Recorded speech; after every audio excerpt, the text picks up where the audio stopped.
Hey, what's up guys? Welcome back to the Fish Room. My name is Travis. Today we're going to be doing a requested video, and that is how do I cut and frag Acropora from the 300-gallon reef.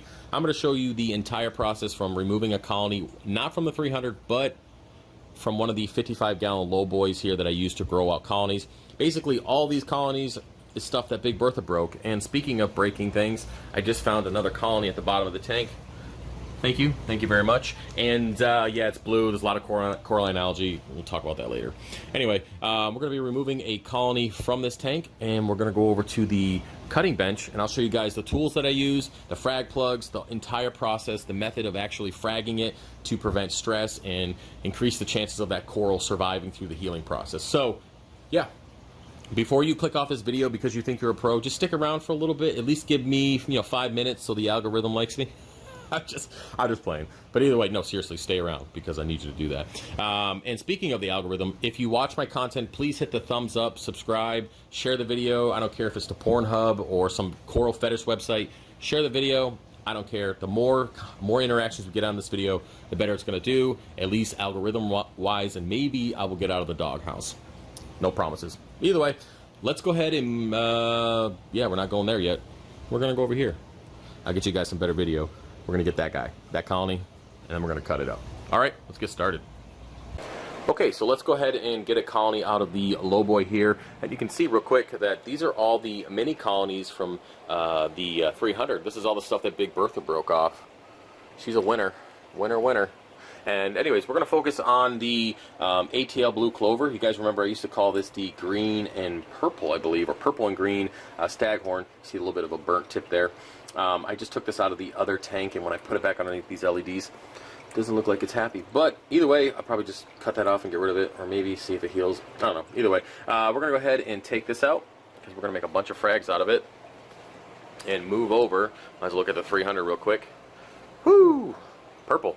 Lots of coralline algae. You guys can get this stuff on the website. Yeah, it's going to go out of stock, because I got to clean this damn thing. Anyway, frag tank. And a weird color because of the filter. So let me go ahead and get the other camera and we will get started. Okay, so let me go ahead and answer the very first question, and the most common question that I get is how long can you keep Acropora out of the water before they start to die? Now, usually I don't go over 10 minutes. What you'll find is I made this mistake as well. I'll frag stuff and walk away and get distracted, come back, and it's shriveled up, essentially just dried out. Now, you can mist this if you really want to. You can get a bottle of salt water and you can mist it to keep the flesh from drying out. But ideally, you'd want to come in here and cut off a chunk, a pretty decent sized chunk, and then put the colony back in the water, work on that little mini one, and then just keep doing that over and over again. But I tend to not go over 10 minutes, but I have, in some colonies, staghorns. Milliporas don't really do as well, but in stags, I have kept them out for quite a while, to the point where I was like, oh crap, I left it out 20-30 minutes later, and I was able to recover that coral. Granted, it took a while and it didn't always recover, but it has worked before. But I don't recommend that. So 10 minutes is about it. So anyway, let's go ahead and talk about some of the tools, and then we'll get started. So pretty much everybody has bone cutters. This is going to be your primary tool for removing colonies or chunks of colonies or frags from your display tank. Not all of you guys are going to have these nifty little discs that you can put them on, but if you want them, you can get them from the website. But either way, if you're just fragging from say a colony on a rock structure in your reef tank, you're going to come in here with your bone cutters and break off pieces, frag them, and sell them at your local frag shop or during a swap or whatever. But yeah. Bone cutters. This is the main source. Now, for bigger pieces of coral or bigger colonies, depending on what you got going on in your tank, if you're going to come down here and try to cut bigger sections and bigger chunks, the bone cutters are probably not going to be your best bet. If you're on a budget and you're not cutting a ton of frags, you can pass on the diamond bandsaw. You don't need this, but it is very helpful for those bigger pieces. You can go ahead and use a Dremel. I've done videos in the past showing you guys how to cut coral with Dremel. And it's relatively cheap. You can get them on Amazon for like 20, 30 bucks, something like that. And you get the diamond bit, and yeah, works out pretty good. So either way, let's go ahead and just focus on what most of us have, and that's going to be the bone cutters. You can get these on Amazon. These are supposed to be the larger ones. Maybe my hands are just large. You know what they say about big hands, right? You have to spend more money on gloves. And that's exactly what I do. But either way, these came in pretty small. But they do work. They're under 10 bucks on Amazon. I don't have a link. Just Google that shit. Either way, let's go ahead and move on to the fragging and the plugs.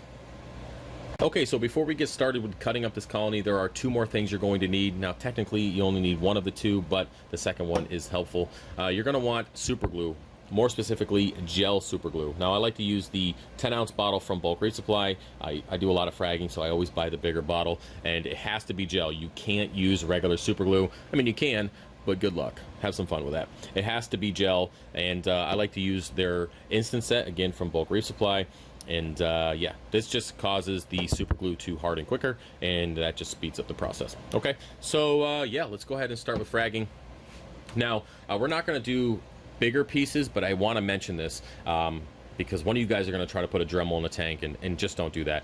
If you need to break off bigger chunks, you know, that size, and you can see that the bone cutters just don't go around, get bigger bone cutters and use the method that I'm going to show you here, and it should still break off. So just keep that in mind. Now, when it comes to fragging, it's pretty simple. A lot of people, and I was actually teaching my kid this the other day, a lot of people just come in here and do this, and you can see that the frag just, you know, went to Mars. Yeah, you can do that, but it's unnecessary. It causes additional trauma to the frag, shoots it across the room, and it shocks the whole colony. Now, if you've ever done that to a piece this big, I'm not going to do it because it's probably going to shatter the whole colony. Don't do that. So what I like to do when it comes to fragging is I take my bone cutters and I come in here, I add a little bit of pressure. Let me see if I can get an angle here. And now instead of cutting directly through, I like to do a little twist. See? And then not only do you break it off cleanly, but you get to hold it and not shoot it across the room. So come in here, a little bit of pressure, twist. And you can actually break it off where you want.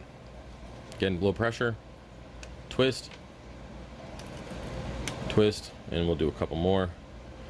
And again, this cuts down on the whole shooting across the room.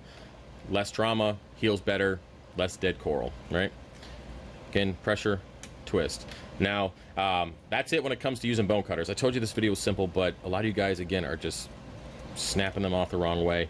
And yeah, it just makes it easier, and you get the size that you want. And it also makes a pretty straight cut.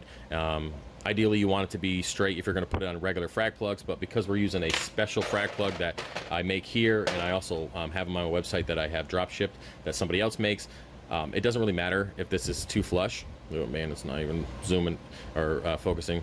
But the fact that it is straight will allow you to even put it on a regular plug. But because of the ones we're using, we're going to be all right. So speaking of that, let me go ahead and put this back in the water because it's been out for a little bit. So 1 second. Had to walk real far for that. Anyway, so let's go ahead and look at the frag plugs. So there are 2 different types that I offer on the website. They're essentially the same thing. They're called an acro plug. Now there's a bunch of different designs out there. I actually have a buddy who makes these for me and drop ships them. So if you want the ceramic ones, it's still an acro plug, but it's going to be drop shipped here in Pennsylvania. And the purpose of these is to have a hole, okay? And that hole allows you to put glue in it, but then to also put the frag in there, holding it up. Because if you don't use a frag plug like this, you tend to have to put extra glue, which is, you know, you're wasting glue, or you have to use putty or something to keep the frag plug straight, or you just have to hold it there for a long time while you use insta-set, and hopefully it stays upright when you put it in the tank. Because, you know, if it falls over, we've all done that before, we get glue on our on the side, up the side of our frag, and it sucks. Now, I don't know how dark this video is. Hopefully it's not too bad. I'm gonna get some more light here. Hopefully that's a little bit better. And yeah, so let's go ahead and get started. These are the ones that I make on the website, and the reason why I started making them is for a little bit more consistency. You can see here with these 2 different ones, they're a little bit different size, and the hole isn't the same size, okay? They're different. Now, when I 3D print them, I get the same hole, the same size every single time. Okay, now sometimes I get a little dirty in there, or extra filament, just clean it out. But it's consistent, and yeah, so you can have whatever you want if you want to choose, if you so choose to get them from the website. Either way, let's go ahead and move over and frag these up real quick. I'm doing this in 1 take. Nope, not editing.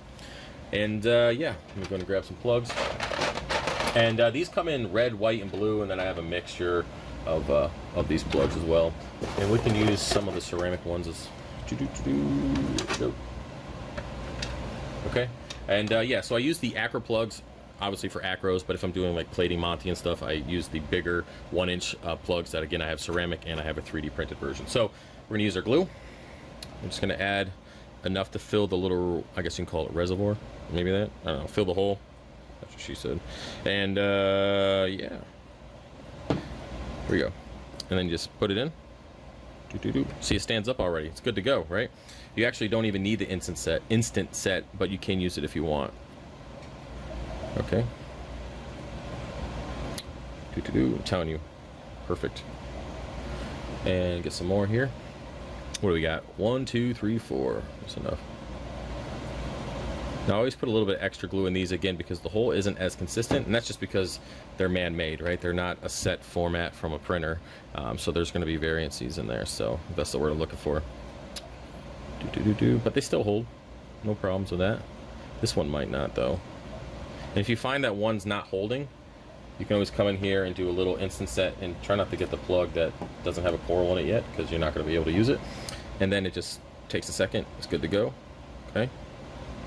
All right, and then once that's done, I come in with the instant set and just do a, is it insta-set? There you go. Boom. Wait about 20 seconds and then take them over to the tank. And yeah, guys, that's about it. It's pretty basic stuff, and you know, you can see works out pretty good.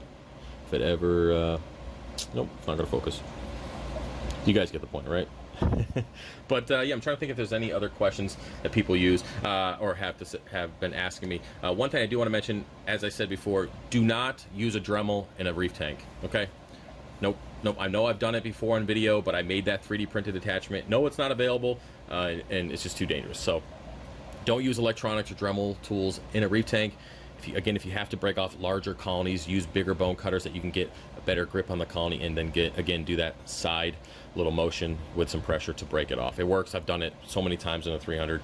And yeah, I'm pretty sure that's it. If you guys have any extra questions or additional questions, put them in the comment section and I will answer them as they come in. But I think that's it. This is pretty basic stuff. And then, you know, when it comes to healing these, you're going to want to try to keep them around the lighting intensity that you took them from.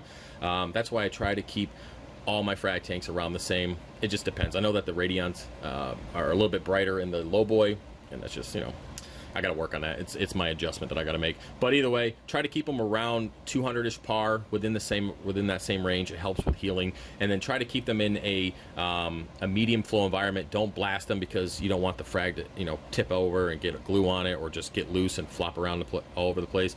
Medium flow.